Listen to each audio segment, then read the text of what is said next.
say everything is just fine. The IMF coming out earlier today to say that the issue of undercapitalized banks is overdone. I'm trivializing and oversimplifying here, but David Stockman has heard these kind of official reassurances before.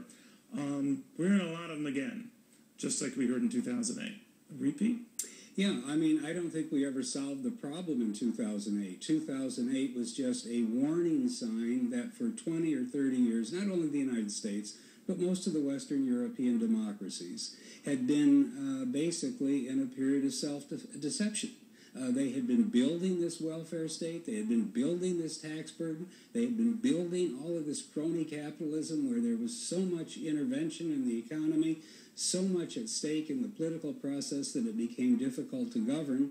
And every time the economy went into a temporary recession, there was another big round of Keynesian stimulus, tax cutting. But it always allowed us to kick the can down the road. And we kicked the can down the road, but I think now we're at the end of that road in terms of welfare state socialism. I hear you, and I agree with you. Yeah. But I'm always saying that every time I say we can't kick the can down the road, 5 years ago, you can't kick the can down the road, and we do. And life goes on. Are you saying that life is going to stop or what? No, I don't think it's going to stop, but I think we're going to have to face the music just like the Greeks have had to do in Ireland. But they're not happily accepting the music. They're not happily accepting it, but on the other hand, they can't kick the can any longer. 2 years ago... But the Greeks are already saying it. This is what you call kick the can down the road. We're getting kicked in the can, and we might not want part of the euro. The euro dissolves.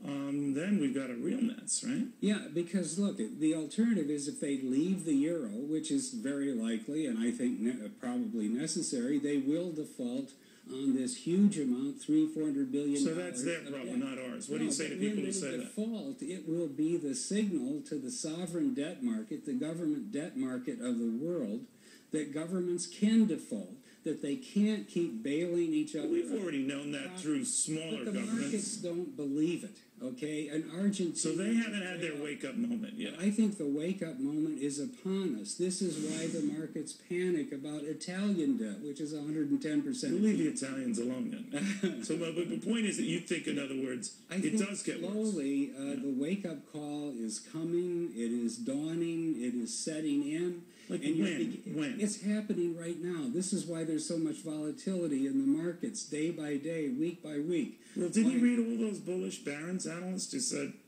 earnings are such that we're very positive?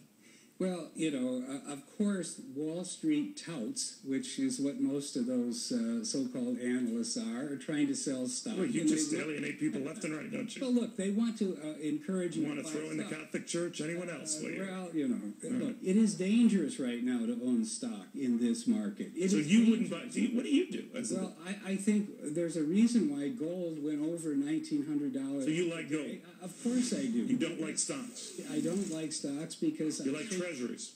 I don't like treasuries at all. It is absurd. David Stockman has his money where?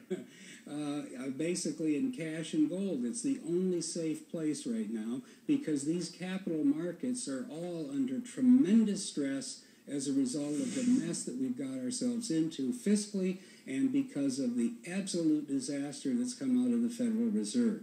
The QE1, the QE2, the zero interest rates are destroying the capital markets. Remember, so you're kind of in Rick Perry's camp that I think not necessarily treasonous, but that's not good. I think he was right because after all, the interest rate is the price of money. In a capitalist economy, the price of money has to give an accurate signal. When the Fed steps in and artificially and wantonly just drives interest rates to zero, and manipulates the bond market through this huge amount of bond buying that they're doing, they're basically disconnecting the capital markets from reality and creating a totally an even worse situation. And as a result of that, everybody's getting the wrong signal. They're borrowing money to speculate overnight compounding the free. Compounding the problem. And they're telling the politicians, well, really don't worry about this huge deficit in debt because you can borrow money for 3 years at 1%. You can't blame them. The Fed has already said it will do so. So why worry? So finally, you had a come-to-Jesus moment with Ronald Reagan, and he did see some of the wisdom, what you were saying, about watching the deficits, debt piling up, and he made some adjustments.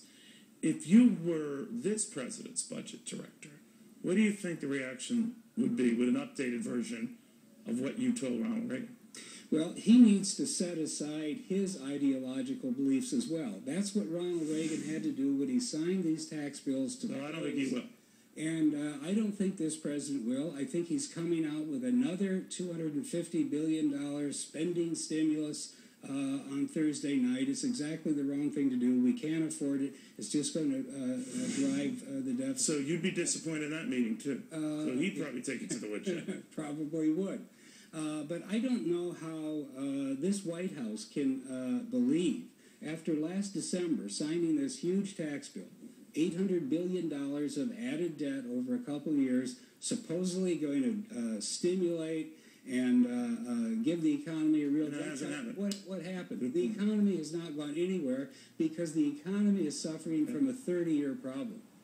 David Stockman, I'm glad we gave you the time. You deserve that. And whether you agree or disagree, occasionally we'll do this on this show with people whose opinions matter, whose insight matter, and historically, whose judgments matter, like David Stockman. They deserve